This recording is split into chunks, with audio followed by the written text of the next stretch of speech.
When I was 19 years old, I was at one of the lowest, and when I tell you guys, like, the lowest points of my life, I asked to see a sign that my life would one day get better, that I would be happy again, that I would finally get out of being in this rock bottom place. I have seen my sign every single day for the last 12 years. I am finally gonna tell you, let me get into this story. Hi guys, my name is Yana. If you're new here, thank you so much for watching. I have been making videos for the last 5 years. I love making videos about traveling. I'm a flight attendant. I've been lucky enough to see a third of the world, or videos about being feminine and soft and girly and glamorous. But my favorite videos to make are about being confident and positive and just simply sharing how I enjoy my life every single day, because I haven't always been like that. If my stories can encourage you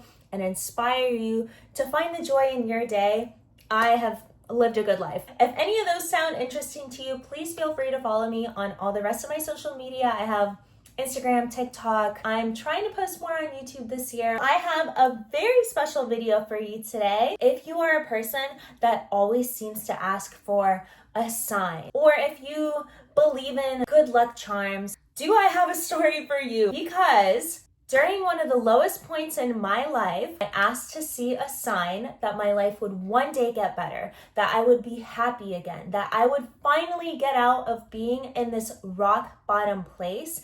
And I asked for such a specific sign. I have seen my sign every single day for the last 12 years. Yeah, 12 years. I have seen this specific sign literally thousands of times, and I really hope that this video and my story can encourage you to be extremely specific with what you ask, with what you pray for. I am telling you, if you are so specific, things will start showing up in your life that you just can't even make sense of. Let me get into this story. For someone that's in the social media space, for someone that shares their life on the internet, I'm actually a very private person. I don't let people know extremely private info about myself. And I feel like if you're not comfortable with that, I don't think you should either. I want you to know that you always have the power to say no to people.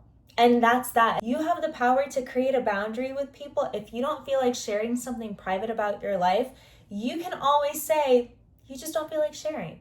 And it's not a big deal. You don't have to make it a big deal. If someone makes it a big deal, that's not on you. I don't like to share a lot of the sad parts of my life just because it's hard to relive those memories. And I like being a happy and positive person, but I feel like if you only see me being a happy and positive person on the internet, it's easy to think that that's fake, or that it's toxic positivity, or think like there's no way she's actually like this in real life. So that's why sometimes, every once in a while, when I have the strength, which I have the strength today, to share about the not so happy parts about my life, you can see that I am a real person and I've dealt with real things. And I feel like it really is like the happiest, most joyful people that have lived through like the absolute worst experiences that you could ever imagine. If you follow me on my Instagram, you might constantly see me posting on my stories like pink car of the day, pink car of the day, pink car of the day. And you might be thinking to yourself, what is this? Is this like a game or some sort of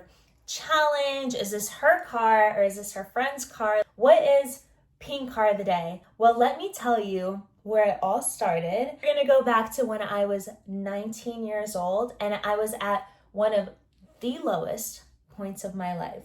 I had a lot on my plate that I was dealing with. I had not just lost both my parents, but I lost my dad when I think I like just turned 7 years old. And then my mom when I was 16. They were both freak accidents that I received the news. It feels so, I can't even begin to describe the feeling of getting a phone call like that, saying that like your entire life is just gonna be changed in an instant and you just lost the most important person in your life and it's never gonna be the same afterwards. Trust me, like I've had a lot of time to process this, so I'm just telling you the feelings I'm trying to remember that I felt like in that moment. And in that moment, I felt like it feels very unfair. It feels like if you ever felt left out of like a group project, but not just for that class period, but for, imagine being like left out of a group project, like just for your entire life. It almost feels like you're outside of yourself, like watching a movie about your life, and you feel like so sad for the main character that just had these awful things happen to them, and you're kind of like watching your life unfold, but you're so detached from it. That's like how unreal it feels like to be an orphan and to grow up without any parents. Weird and lonely and odd feeling that I wouldn't wish upon my worst enemy, to have a child lose both of their parents and not have them show up for sports games or prom or watch you graduate high school or watch you get married. At 19, when this is fresh and when I'm still grieving it every single day, a couple years have passed since I became an orphan, but I'm still trying to process it. On top of grieving my entire family, I was working like 3 jobs. I worked at Hollister in the morning. When I get done with my shift at Hollister, I would drive to Longhorn Steakhouse and I would work as a hostess at Longhorn from like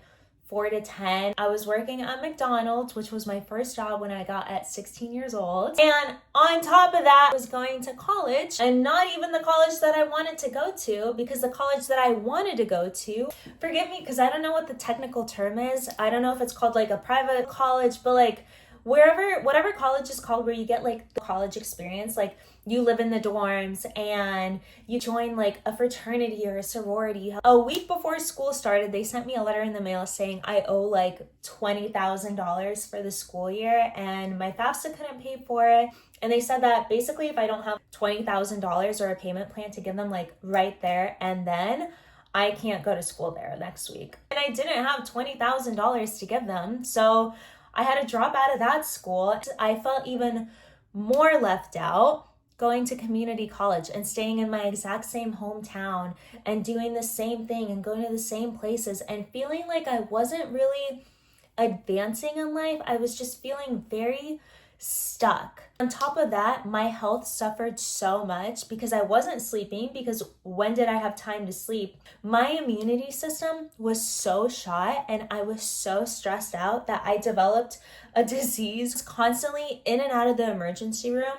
I developed a disease called shingles. This is just what I learned from the internet, but shingles is a disease you get after you had chicken pox, and it can show up again later in life, but it's most common in elderly people. Or if you're extremely stressed out, which I was, I developed shingles at 19 years old because I was that stressed out. Here I am grieving my entire family, working 3 jobs, not sleeping, not eating well. I was extremely sick. I just felt so lost.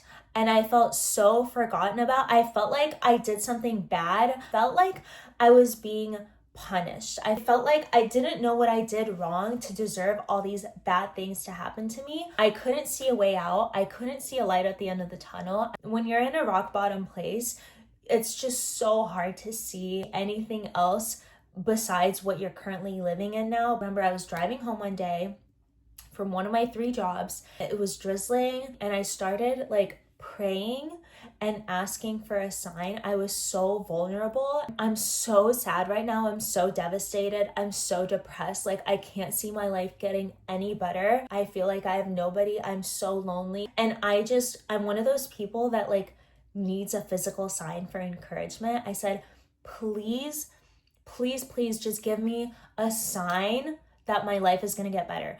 It doesn't have to get better tomorrow. I know it's not going to get better in a day. I know it's not probably going to get better in like a month, but please give me like a little sign of hope that I'm just not going to feel so depressed like this for the rest of my life, because I can't do it. I just have to know that like life is going to work out for me and life is going to get better in one day. Get out of this like rut and this hole that I'm in, and I can't stay here forever. I just need a little sliver of hope, and I don't want it to be a sign And I'm like so specific. I challenge you guys, if you're one of those people that believes in signs, please be so specific with your sign and what you want and what you ask for, because it will come into your life. I'm telling you, when I was asking for my sign, I don't want it to be something so common. Sometimes people see a yellow butterfly or a white butterfly and it reminds them of their lost loved one. Or sometimes people see a certain number, 444 or 777, or their favorite lucky number.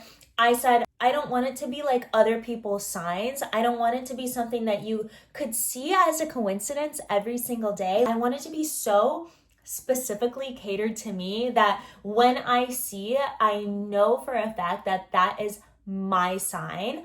And because I'm so extra, I needed the confidence to know that it was for me.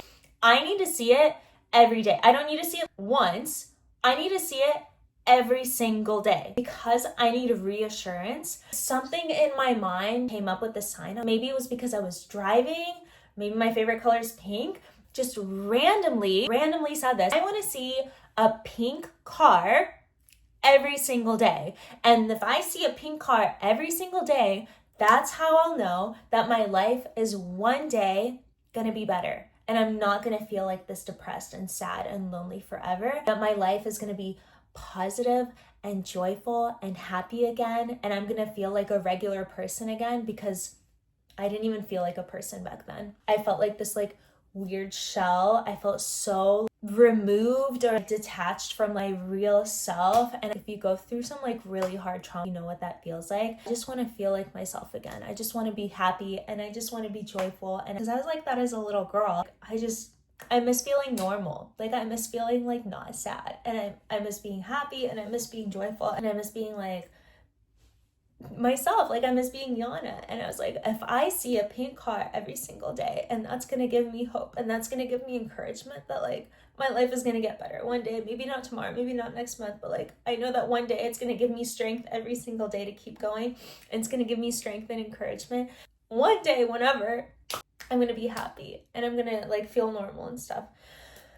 And I'm not even kidding you, not even a minute later, I pull up to a stop sign and I was behind a pink BMW. I have never seen, oh my God, I was so excited. I have never seen like a pink car in real life before. I pulled up behind a pink BMW. Like I was in shock. I was in tears. There's no way that I got this sign, like not even a minute later that I asked for it. And I'm not even kidding you. Every single day I have been seeing a pink car for the last 12 years. And I have changed so much over the last 12 years. My confidence has grown because I keep seeing the pink car every single day. No matter what my life changes I go through, now that I'm a flight attendant, you know, I travel a lot. It doesn't matter what city, state, country that I'm in. I will always see a pink car, whether it's physically or someone like a friend sends me a pink car, or I'll see a pink car on like a billboard or in a movie. Somehow a pink car is going to show up in my life, and it has just been the most encouraging, confidence boosting sign. It's my lucky sign. People even tell me, they're like, Yana, whenever I see a pink car, like I always think of you. You always remind me of that because you talk about it so much. I encourage you, be so specific with what you want in your life, and you have no idea how it's going to show up for you, and it might even show up for you every single day. I'm so grateful. I'm so lucky. I'm so blessed with my lucky sign. I hope you can sit down and find time and pick out a lucky sign for yourself and ask for it, whatever you want for and ask for. I believe it'll come into your life. If you like this video and you want to see more encouraging content, please feel free to follow me on all of my social media. I have Instagram, TikTok, and I'm gonna start posting more on YouTube. Thank you so much for watching this video, and I will see you in the next one. Bye.